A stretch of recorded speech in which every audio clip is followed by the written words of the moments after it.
निराकार शेषावतार भगवान स्वामी श्री रामानुजाचार्य जी महाराज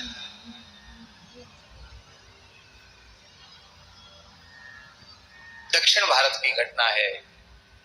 अपने अनगिनत विरक्त त्रिदंडी सन्यासी शिष्यों के सहित वे तिरुनारायण स्वामी का दर्शन करने गए, तो इतने संतों के साथ आचार्य चरण को देखकर भगवान प्रसन्न हो गए। उन्होंने हाथ का इशारा दिया, बुलाओ आचार्य जी को बुलाओ। ठाकुर जी बुला रहे हैं तो भीतर जाएंगे। अर्चकों ने कहा सरकार भगवान आज्ञा कर रहे हैं। आचार्य भीतर पहुंचे। कहिए भगवान क्या आज्ञा है? बोले हमारे भी आप सबका समाधान कर दे, हमारा भी समाधान कर दीजिए। क्या समाधान करें? बोले हमने रामावतार लिया और समुद्र के तट पर खड़े होकर घोषणा की कि एक बार कोई आकर कह दे कि मैं आपकी शरण में हूं तो मैं उसे प्राणी मात्र से अभय कर देता हूं। सकृत एव प्रपन्नाय तवास्मीति च याचते अभयं सर्वभूतेभ्यो ददाम्य तत्व्रतं मम। पर इतनी बड़ी प्रतिज्ञा सुनकर भी गिने चुने लोग शरण में आए। एक जयंत आया था, वो भी नारद जी के धक्का देने से आया। वो सीधे सीधे नहीं आए, कोई श्रद्धा पूर्वक नहीं आया। विभीषण भी आया, काकम तम च विभीषणम, कौ आया, विभीषण आया। सुग्रीव भी मार खा के आया शरण में। गिनती के लोग शरण में आए। और इस कलिकाल में इतने जीवों को तुमने शरणागत कैसे बनाया, भक्त कैसे बना दिया? हम जो काम नहीं कर पाए वो आपने कैसे कर दिया? अवतार लेकर नहीं कर पाए, आपने कैसे किया? बोले हम नहीं बताएंगे। क्यों? बोले आप मर्यादा का अतिक्रमण कर रहे हैं। कैसे? सिंहासन पर बैठे हैं, पूछ रहे हैं, बताओ कैसे पूछा जाता है? आपने गीता में कहा है तद विद्धि प्रणिपातेन परिप्रश्नेन सेवया उपदेक्ष्यन्त ते ज्ञानम ज्ञानिनस्तत्वदर्शिना।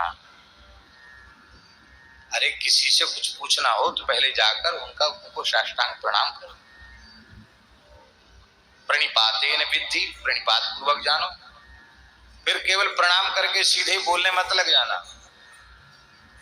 परिप्रश्नेन सेवया, परिस्थिति देखो कि जिज्ञासा के अनुकूल अवसर है कि नहीं। अब वो तो बेचारे परेशान है किसी काम में और तुमने और पीछे से लग गए।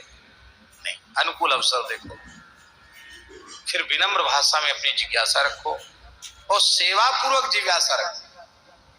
आपने कुछ किया, आदेश दे रहे हो, बताओ। ऐसे कैसे बताएं?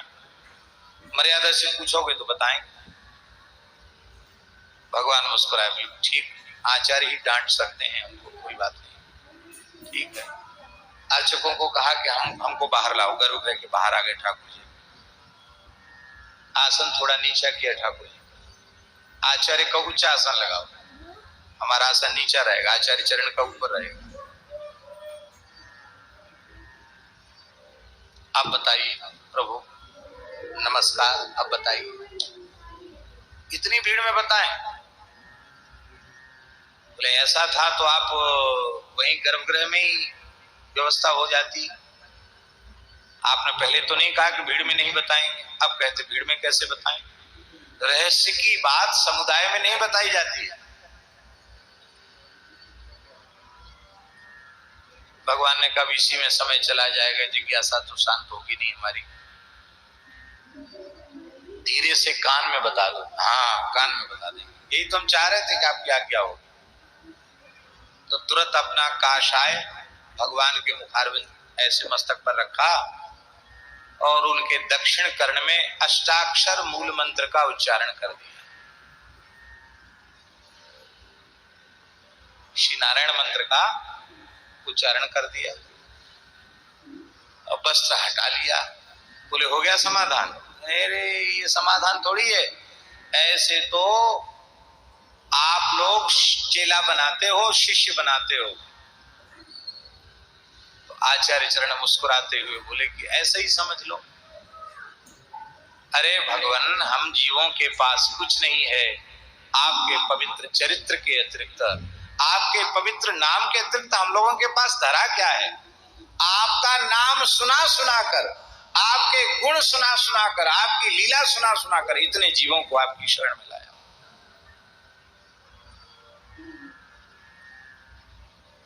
भगवान ने हंसते हुए कहा कि मंत्र तो आपने हमको दे दिया, हम चेला हो गए, आपको बोलो दक्षिणा क्या दें?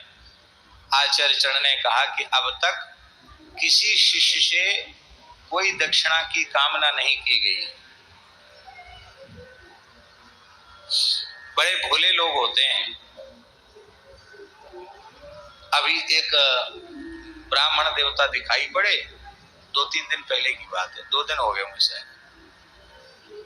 उन्होंने ऐसे 500 रुपए हथेली पर रखे और कहा कि महाराज जी हमको ये दीक्षा दे दीजिए।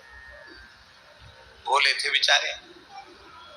भैया दीक्षा की कीमत न 50 रुपया है, न 500 रुपया है, न 5 लाख है, न 5 करोड़ है, न 5 अरब है। अनंत कोटि ब्रह्मांडों की संपत्ति भी भगवान नाम की दक्षिणा। अरे भगवान उनके अपने अपने मंत्र, अपने नाम के आगे भगवान हल्के हो जाते हैं। तो रुपया पैसा क्या है? कुछ नहीं। दक्षिणा की कोई फीस होती है क्या? कोई कीमत होती है दक्षिणा दीक्षा की? मंत्र की कोई कीमत होती है क्या?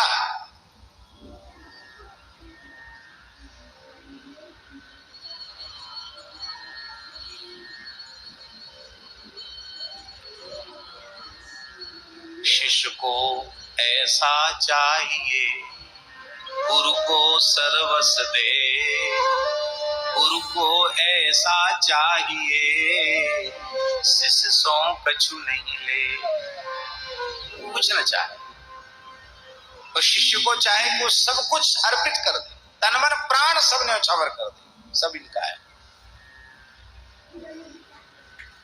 लेकिन आप खुद कह रहे हो कि दक्षिणा क्या अर्पित करें, तो आप जैसा मोटा जजमान मिल जाए तब हम अवसर नहीं चूकेंगे, दक्षिणा जरूर आपसे आज ले लेंगे। भगवान ने कहा कहिए क्या दक्षिणा है? बोले कोई भी जीव आपकी शरण में आवे, उसके गुण दोष का विचार किए बिना आप शरण में ले लेना, बस यही दे दीजिए। इतना सुनते ही भगवान के नेत्र भर आए। भगवान ने कहा इसी करुणा के कारण तो आचार्य की महिमा हमसे अधिक है।